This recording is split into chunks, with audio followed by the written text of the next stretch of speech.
രാഹുൽ മാങ്കൂട്ടത്തിനെതിരായ ആരോപണങ്ങൾ കോൺഗ്രസ് നേതൃത്വത്തിനെതിരെ താൻ പറഞ്ഞ കാര്യങ്ങളെല്ലാം സത്യമെന്ന് തെളിയിക്കുന്നതെന്ന് മുൻ കോൺഗ്രസ് നേതാവ് എ വി ഗോപിനാഥ് പറയുന്നു. കൂടുതൽ കാര്യങ്ങൾ പുറത്തുവരുമെന്നാണ് പ്രതീക്ഷിക്കുന്നതെന്നും എ വി ഗോപിനാഥ് 24നോട് പറഞ്ഞു. 24 പ്രൈം ടൈം ബ്രേക്കിംഗുമായി ശ്രീജിത്ത് ശ്രീകുമാരൻ പാലക്കാട് നിന്ന് തയ്യാറാക്കിയ റിപ്പോർട്ട്. മുൻ കോൺഗ്രസ് നേതാവ് എ വി ഗോപിനാഥാണ് നമ്മോടൊപ്പം ഉള്ളത്. വിവരങ്ങളും വിവാദങ്ങളും ഒക്കെ അറിഞ്ഞിട്ടുണ്ടാവുമല്ലോ കോൺഗ്രസിനുള്ളിൽ നടക്കുന്നത്. എന്താണ് കോൺഗ്രസിന് സംഭവിക്കുന്നത്? ഇനി ഇതിൽ നിന്ന് കരകയറാൻ എന്തെങ്കിലും രക്ഷ ഉണ്ടോ?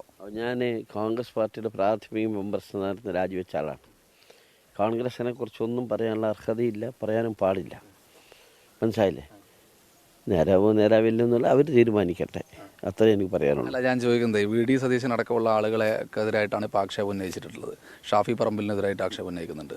പാലക്കാട് സ്ഥാനാർത്ഥി ആക്കിയത് ശരിയായില്ല എന്നൊരു വിഭാഗം ആളുകൾ പറയുന്നുണ്ട്. അങ്ങ് ഉന്നയിച്ചിരുന്ന പ്രധാനപ്പെട്ട കാര്യങ്ങളൊക്കെ ഇപ്പോഴും അതുപോലെ നിലനിൽക്കുകയായിരുന്നു എന്നാണോ മനസ്സിലാക്കേണ്ടത്? എനിക്ക് പറയാൻ കഴിയില്ല. എല്ലാം യാഥാർത്ഥ്യമായിട്ട് വരികയല്ലേ.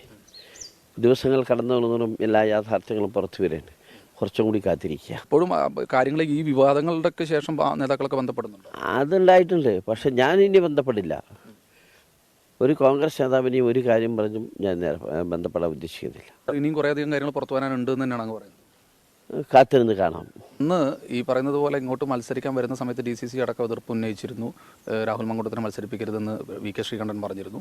എന്നിട്ടും പ്രതിപക്ഷ നേതാവ് കൂടിയിട്ടാണല്ലോ മത്സരിപ്പിച്ചത്. അപ്പോൾ സ്വാഭാവികമായിട്ട് അന്ന് ഉയർത്തിയ അതേ പൊളിറ്റിക്കൽ അവസ്ഥയിലേക്ക് കാര്യങ്ങൾ മുന്നോട്ട് പോയി എന്ന് പറയാൻ കഴിയില്ല ഈ ഒരു അവസ്ഥയിൽ. അല്ല, അന്ന് ഉയർത്തിയ കാര്യങ്ങൾ ശരിയാണെന്ന് ബോധ്യപ്പെട്ടു വരികയല്ലേ. മൂന്നാമതൊരു ഭരണത്തിന് വേണ്ടി കാത്തിരിക്കുന്ന സമയത്താണ്, മുസ്ലിം ലീഗ് അടക്കം എല്ലാവരും കാത്തിരിക്കുന്ന സമയത്താണ് ഇത്തരത്തിലൊരു വിവാദം വന്ന് പെട്ടിരിക്കുന്നത്. ആർക്കും എന്തും കാത്തിരിക്കാമല്ലോ. പക്ഷെ അതൊന്നും ഞാൻ കാത്തിരുന്നൊന്നും യാഥാർത്ഥ്യമാകാനുള്ള ഒരവസരം എപ്പോഴും ലഭിച്ചോളുന്നില്ല. രാജീവ് സുദേവിനൊപ്പം ശ്രീകുമാരൻ, 24 പാലക്കാട്.